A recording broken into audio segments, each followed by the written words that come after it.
Hey my friends, Kirby here of KirbyAndersen.com. Hey, have you ever come to the realization that you've been neglecting something that you genuinely really value? Maybe even like meaningful conversation with your spouse? Wow, I hate it when that happens. And we all know how important this is. We say that it's important, and especially something like conversation in marriage. We know that's the stuff, that's the glue that keeps us close. That's what keeps our relationships growing. But we also understand that the busyness of life can really get out of control sometimes. And all of a sudden, that meaningful conversation with our spouse becomes reduced to nothing more than things like, honey, have you seen my keys? Or can you just take out the trash while I'm trying to get the kids fed? And that's why I want to talk with you today about how to improve your communication as a couple in just 15 minutes. And I should say in just 15 minutes a day, because what we're talking about here is a daily routine to keep you up to speed with one another, to keep you on the same page. Years ago, Gail and I started a simple 15 to 30 minute habit every single day that helped us to stay connected, that helped us to feel connected and updated in our own marriage. And it was a concept called couch time. We heard it from another pastor by the name of Gary Ezzo. And I want to tell you something, this absolutely was huge to us in our busy lives at that time.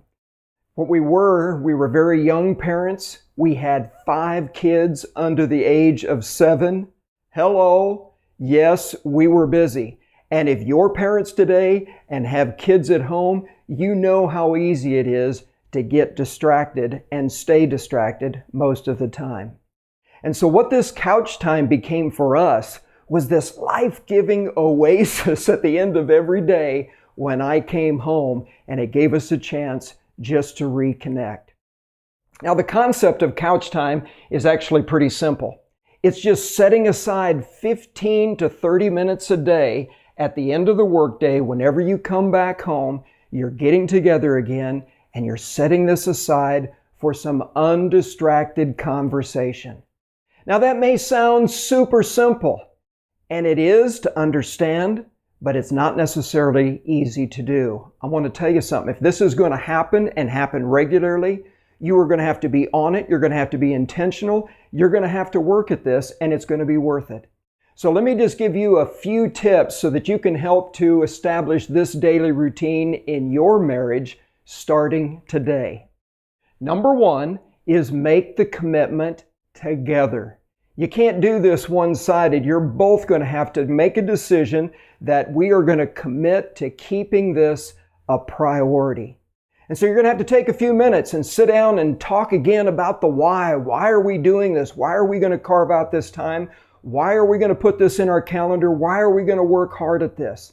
How is this all going to work? What time are we going to do this? Where is that going to take place? How long are we going to do this? After you've established all of those things, set the tone. Now, this is so important. Now, when I was a young married dad and came home at the end of the day, that was the way it was. Gail was a stay-at-home mom. I worked outside of the home. And I know that when I got home at the end of the day, my head was frazzled with so many things. And to be real honest, so was Gail's. And so it's really important that you learn how to set the tone, that you take just a few minutes just to get present again, to kind of let go of all the distractions and the hassles and the problems and the cares of the day.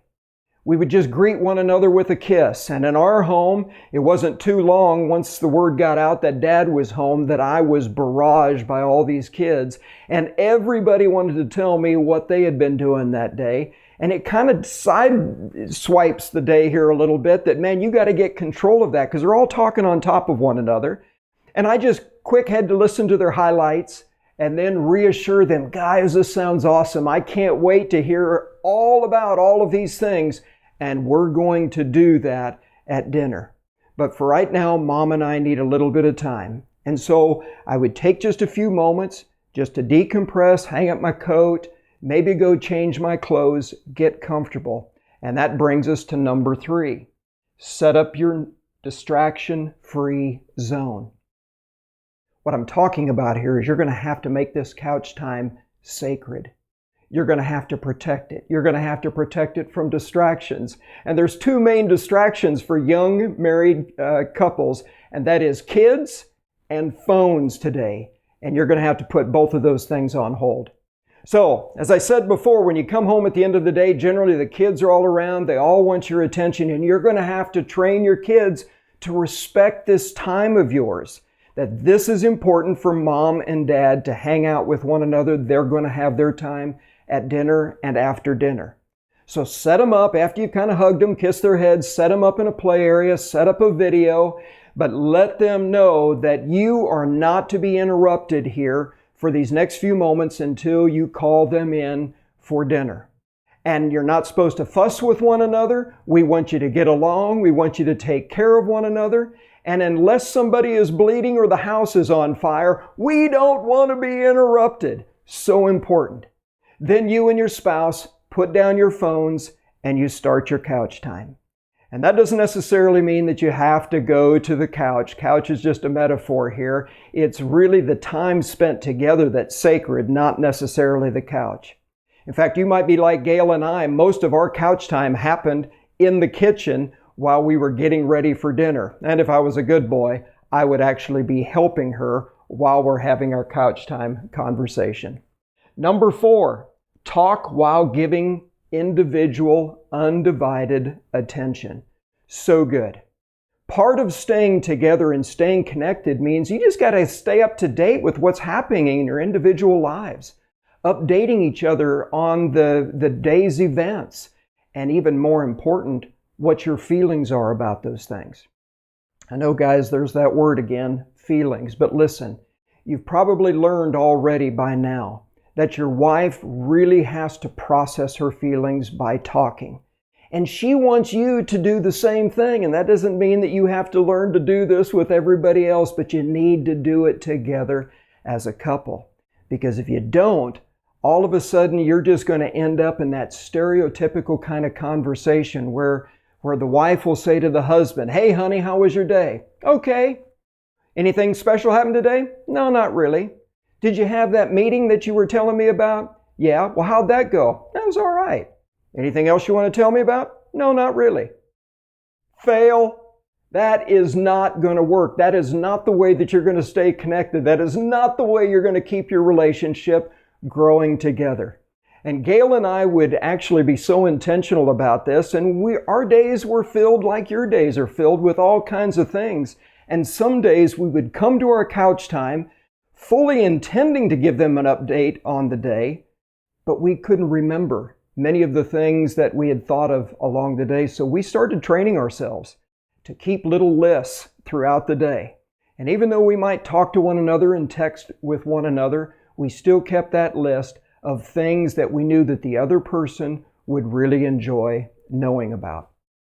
Number 5 is set a time to reconvene if necessary. You know, the reality is sometimes the news of the day is bigger than 15 to 30 minutes. Sometimes the problems or the challenges that you're facing and that need to be solved are bigger than 15 to 30 minutes. And that's okay. You just address it right now, at least bring it up, put it on the radar, and then just kind of put it on the shelf. So you can talk about that at another time. And most of that is probably going to be after the kids go to bed. But at least you've brought these things to the fore, you've put them on the radar, and you can begin to process these things a little bit later on. Man, there are so many benefits to this simple yet powerful daily routine. Number 1 is it's just going to keep you updated on anything that's important or interesting to each other. And number 2, you're going to feel more connected as partners in your life together. Thirdly, your kids are going to feel more secure because they're knowing that mom and dad are good. They're staying tight. They've got a strong marriage. They are important to one another, that they're carving out time for one another. And number 4, you're setting a good example for your kids that hopefully they are going to do the exact same thing when they get married. Now, obviously, couch time is not the only time that you're going to sit down to have meaningful conversation. It's not the only time that week, but as you make this a weekly routine, it's a constant reminder of how important this is, and it's reinforcing to yourself that we have got to continue to keep doing this. And it reinforces to your kids how vital this is as well. You're making it a priority. So if you don't already have this as a daily habit right now, then I want to encourage you to start today. In fact, maybe the best place to do that, if you're not watching this video with your spouse, is do that a little later on today and sit down and talk about how that you can put this to action right now. I hope that this has been helpful to you, at least as helpful as it was to Gail and I. And if you enjoyed this video and you'd like to get others in your email inbox, just subscribe to my email newsletter at KirbyAndersen.com. Thank you so much for watching today. I really do care about you guys, and I simply wanted to help you to live better, to love more, to leave the legacy that you desire. So have an awesome, amazing day, and stay on target, my friend.